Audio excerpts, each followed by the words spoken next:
Daniel, sina, ma küsin su käest kohe kiiresti ära, see on alati mind huvitanud, et siin eelmine aasta, kui olid mõned skandaalid, siis arvati, et sinu blogi on selle kõige kurja juur. Ja mina tegin kuskil väikse postituse kunagi, et ega sul vist neid blogi lugejaid seal üle 5000 enne seda skandaali ei olnud või? Sõltus, et oli olnud küll mingi kuu, kus oli 10 000 unikaalset kunagi varem, aga tollal mitte päevas. Ei, mul on kuu baasil käib. Sa käisid mitu korda, võisid käia ja okei. Et jah, et oli selline kultuuriline jalajälg, mille sa tekitasid internetis. Ja ma tean ka enda kogemusest, et on väga lihtne istuda õhtul rahulikult teiste IT-arendajatega koos ja mõelda välja mingi spinn. Tavaliselt mõtlevad poliitikuid spinne välja, siis mõtlevad, et okei, teeme ära, lükkame ta eetrisse, paneme ta internetti, paneme ta Facebooki ja asi hakkab ise elama.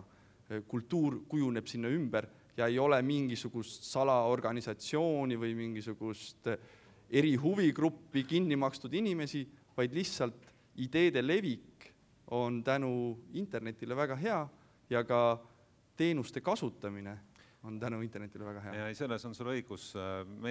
Mina õigemini seda blogi olen pidanud selleks, et lihtsalt väljendada oma mõtteid ja see on hämmastav, et sellise asja peale võib hakata juhtuma mingisuguseid muid asju või siis arvatakse, et need juhtuvad või see teine variant pigem on tõsi.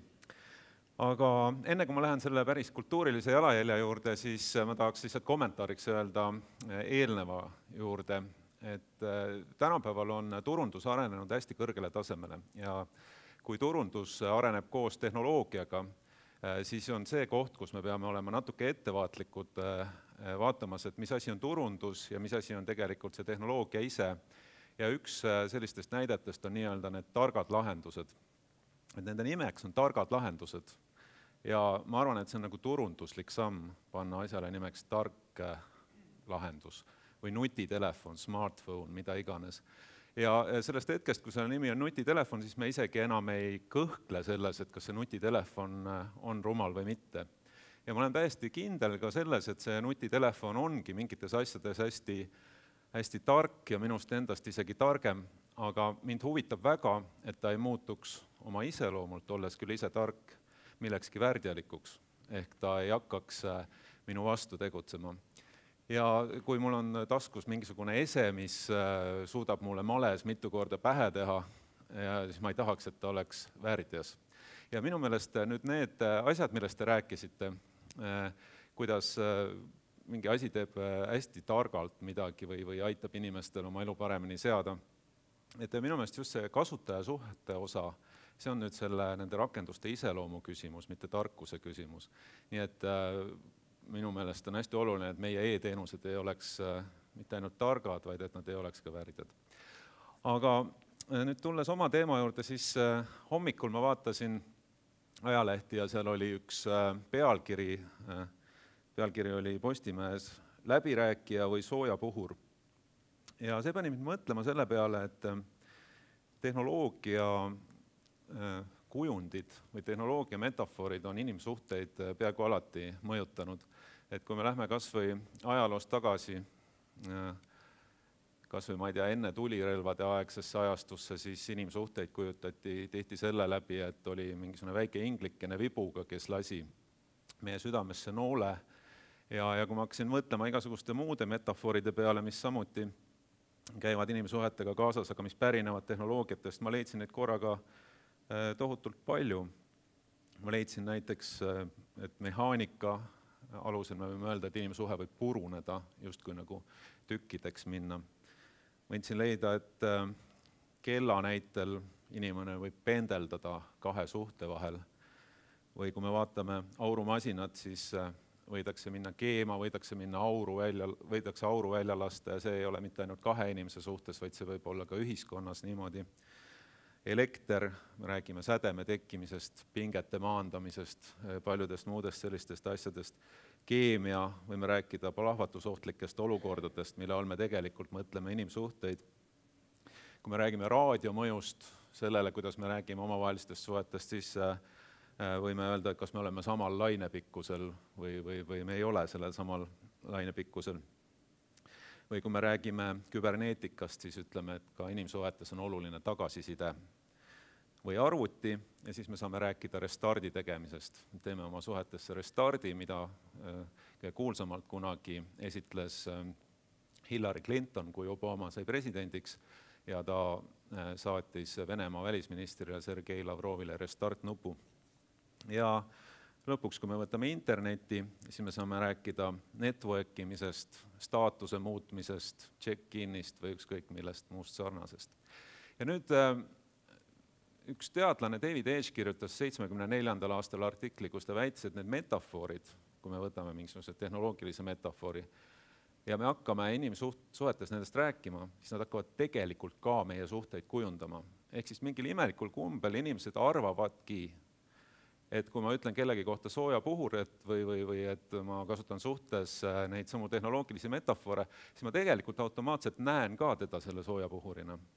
Ja see on see, kuidas tehnoloogiline kõnepruuk vahel tuleb meie ellu ja hakkabki nii-öelda oma elu mõjutama ja hakkab suhteid mõjutama. Näiteks ma olen täiesti veendunud, et enne seda, kui restardi nii-öelda mõte üldse inimesteni jõudis, enne kui arvutile tuli kogu aeg restarti teha, siis ei mõeldud inimsuhetest päris samamoodi.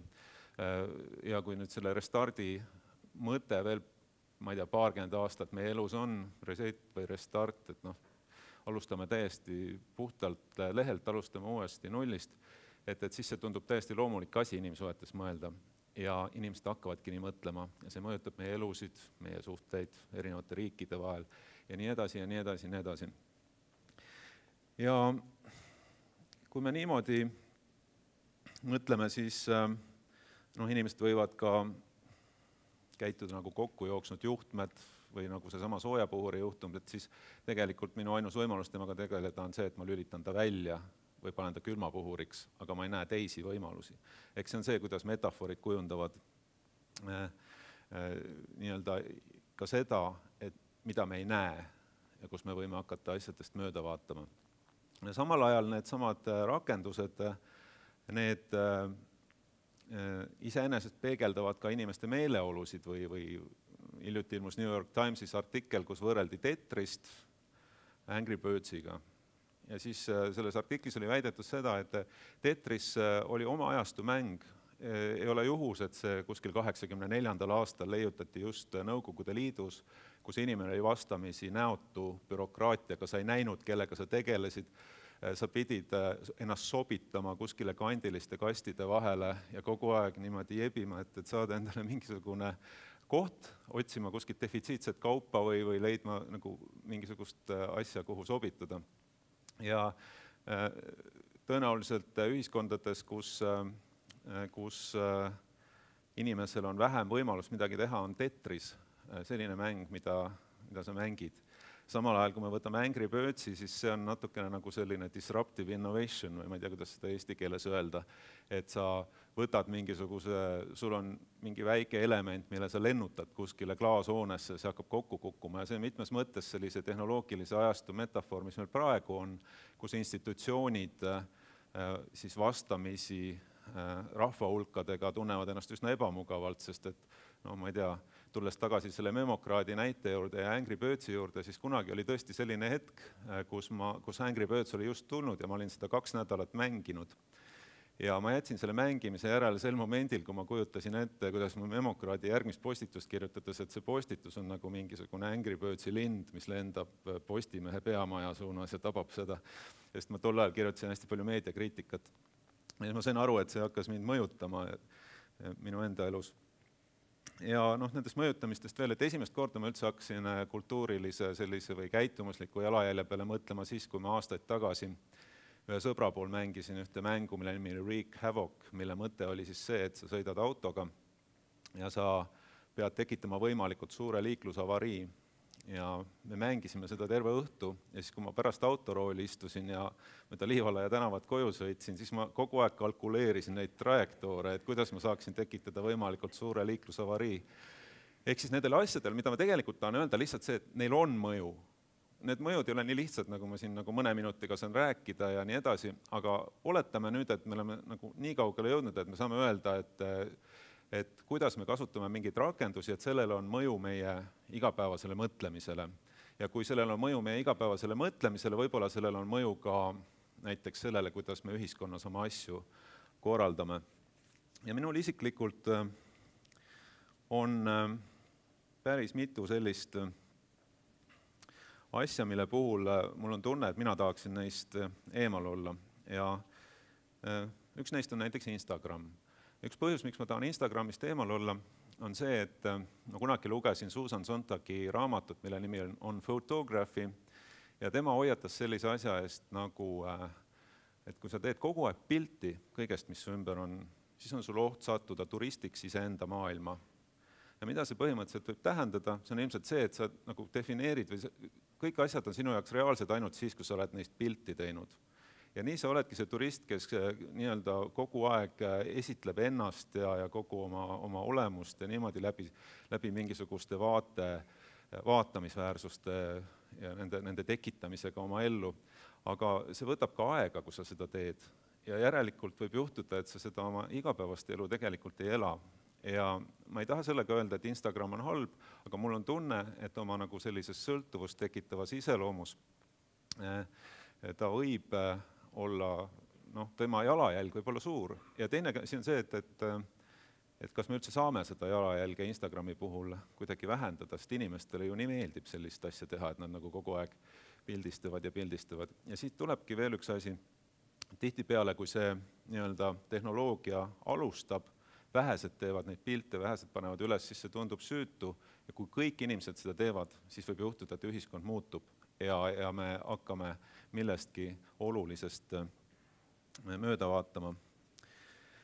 Ma ei hakka siin rääkima väga pikalt sellisest asjast nagu quantified self, et ma kogu aeg mõõdan iseennast. Et mul lihtsalt on see tunne, et meie kultuuri on tekkimas selline asi, et igasuguste gadgetitega on võimalik mõõta, kui kõrgel ma parajasti olen, mitu pulsilööki ma teen, see kõik on hästi kasulik ühel hetkel. Aga minu jaoks on seal üks problemaatiline olukord, et see ei ole nagu lõbus.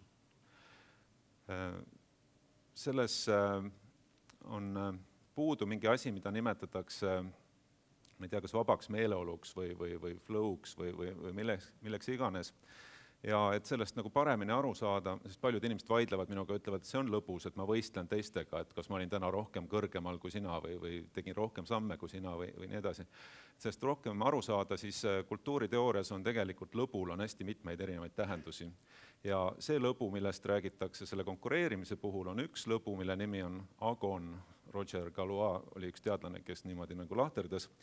Ja teine lõbu, mis on see, et sa tunned ennast vabalt ja sa üldse ei mõõda ennast ja nii edasi, on täpselt selle pärast lõbus, et sa ei mõõda ennast. Ja kui me kogu aeg mõõdame ja sellega on, see lõbu on selline, et ta on nagu siuke, et ma ei tea, ma hüppan kuskilt hästi kõrgelt alla, on hästi lahe tunne või mingi vertigo või mingisugune, mul ei ole mingeid kohustusi, ma ei pea midagi vaatama kuskilt järele, ma lihtsalt tunnen ennast vabalt.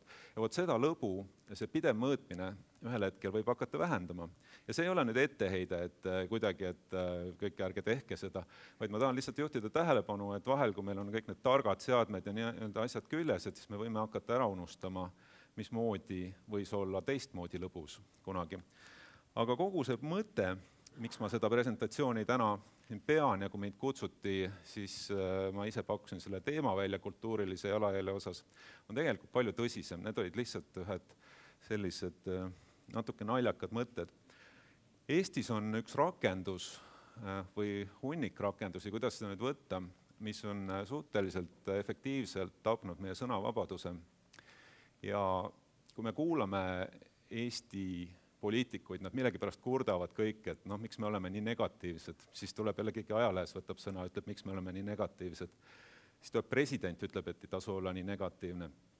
Ja ma ei tea, mis selle negatiivsuse põhjus lõpuni on, kuid ma olen täiesti veendunud, olles seda teemaga tegelenud aastaid, olles ise nõustaja, nähes ise inimesi, kuidas nad loobuvad sõnavabaduse kasutamisest Eesti meedias, siis ma võin öelda, et anonüümne kommentaarium on üks selline rakendus, mis võib selgelt oma sellisel kujul, nagu ta täna Eestis on, panna ühe suurima ebaõnnestumise hulka Eesti, ma ei oska öelda, see ei ole nüüd Eesti nii-öelda riigi e-teenus, aga mingis mõttes see on nagu meediakanalite poolt loodud e-teenus. Üle 10 aasta tagasi tulid anonüümsed kommentaarid. Mõnda aega me vaatasime, mis sellest saama hakkas. See hakkas meie elus järjest suuremat rolli omama, kuid paljud inimesed ütlesid, et sa saad nende eest põgeneda.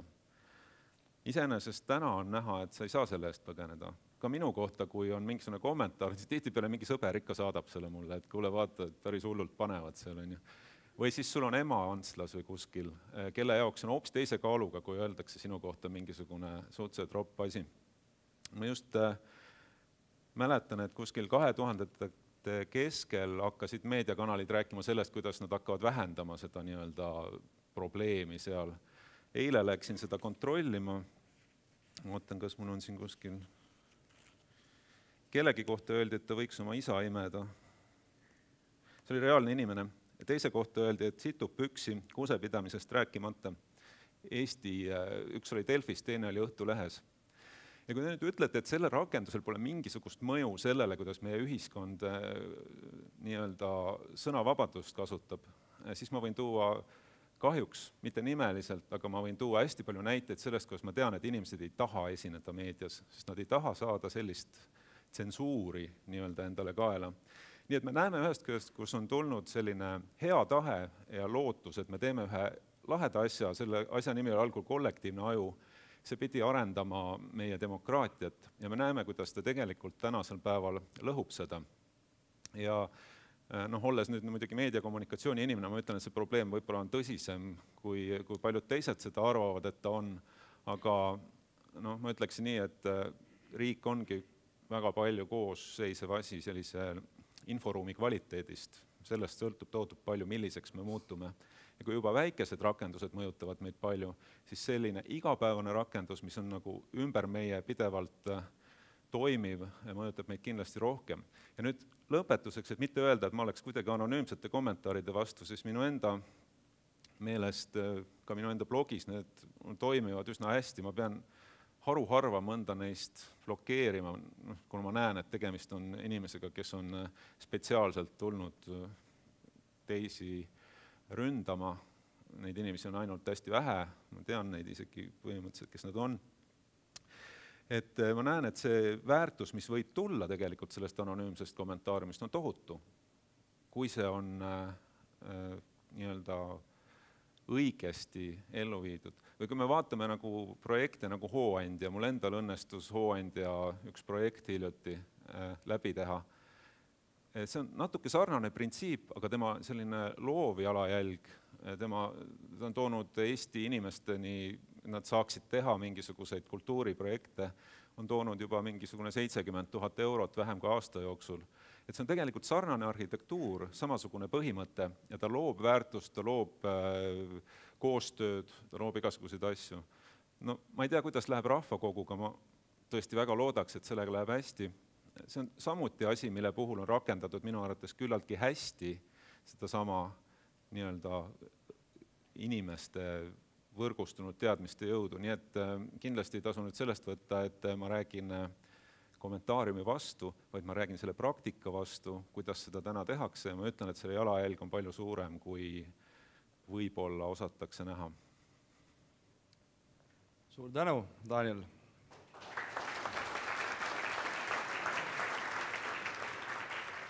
Kas kellelgi on küsimusi Danielile äkki? Sest muidu ma küsin ise. Ma juba väga tahan su käest küsida ühte asja. See repliik, nii.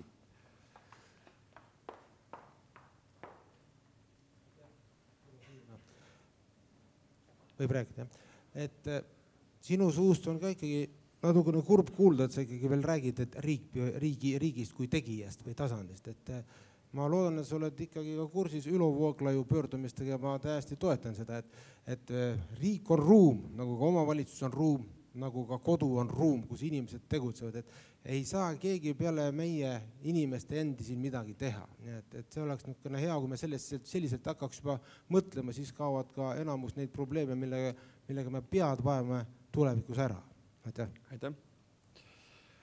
Et jah, me mõtleme nagu meie ja riik võib-olla.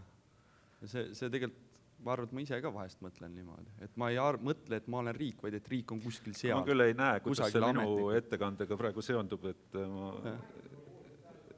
ma rääkisin riigi inforuumist, just rääkisingi ruumist. Aga tegelikult ma tahtsin küsida selle vabaduse kohta. Et Eesti on igasugustes vabaduse, sõnavabaduse edetabelites on juhtiv pressivabadus, meil on kõik sellega nagu korras.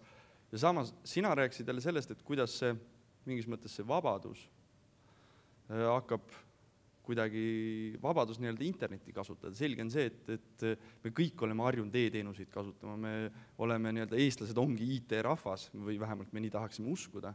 Et kuidagi see, mulle tundub, et see nagu hakkabki mõjutama, et sa lõpuks näedki, nagu Google serveerib sulle neid tulemusi ja Angry Birds muudab sinu mõtlemist ja mingisugune automäng. Ma arvan, et selle osas on tegelikult ainus asi see, et tuleb lihtsalt olla teadlik mingite asjade mõjudest, et minu meelest e-teenustel on ja ütleme, IT-l on üldse, eriti Eestis on selline hästi kõrge maine ja see maine on seotud natukene meie rahvusliku uhkusega, sellepärast et me usume, et IT on see, milles me oleme hästi tugevad ja läbi selle rahvusliku uhkuse tunde me ei taha ka liiga palju nagu uskuda seda, et IT võiks olla kuidagi halb. Aga IT võib olla mõlemad, IT on ikkagi väga tihti selline asi, mida peab kritiseerima ja läbi sellise vastukaalu osutamise, läbi selle, et me leiame, mis võiksid olla selle asja mõjud, me saame ilmselt parema IT. Et selles mõttes loomulikult iga ajastu toob endaga kaasa uued probleemid ja siis me võiks lihtsalt maas istuda ja mitte midagi teha, kui me näeme, et siit võib midagi halba juhtuda. Aga minu sõnum on lihtsalt see, et me peame nägema, mis see mõju on. Küll me siis oskame sellega ka midagi teha ja oskame mõistlikud olla selle osas. Jah, et mingil määral mulle isegi tundub see vabadus nagu siuke, et kunagi oli vastupanukultuur või counterculture oli selline marginaalsete gruppide osa, kus nagu sai vabalt suhelda, sai vabalt asju ajada. Nüüd Eestis olles inimesed kõik on ikkagi üle 70% leibkondadest omab internetiühendust kodus. Kõik on netis kogu aeg. Läbi sotsiaalvõrgustike on see asi veel võimendatud, et need vastupanukultuuri osad on kandunud, nagu minule vähemalt tundub, on nagu ühiskonnale üle kandunud. Ühiskond ongi muutunud selliseks counterculture'iks, aga mitte negatiivses mõttes. Siis ta ei ole ka enam counterculture. Just ta enam ei ole see. Aga see ongi see, kuidas kultuur areneb tänu, kui see sama Carlota Perez, kes soovitan kõigil jälgida, töötab vahel ka Tallinna Tehnikaülikoolis, ongi oma tehnoloogiliste tsüklite teoorias toonud välja selle, kuidas alguses tuleb mingisugune väike leiutis, mille pealt keegi saab rikkaks, teised jooksevad juurde, tahavad sama rikkaks saavadki ja kõigi tähelepanu pöördub sinna ja see tehnoloogia muutub nii populaarseks. Vahepeal toimuvad mingisugused mullistused, see lendab õhku kõik ja siis ühel hetkel avastatakse, et me olemegi kõik selle tehnoloogia muutnud nagu oma ühiskonna osaks ja ta on juba tavapärane. Ja siis on see, et siis me peame rääkima sellest kui tavapärasest asjast, siis me peame võib-olla natuke väiksema vaimustusega sellest rääkima. Ja võib-olla see on ka see, kuhu me IT osas varsti jõuame. Vist oleme jõudnud juba osaliselt. Aitäh, Daniel! Ja nüüd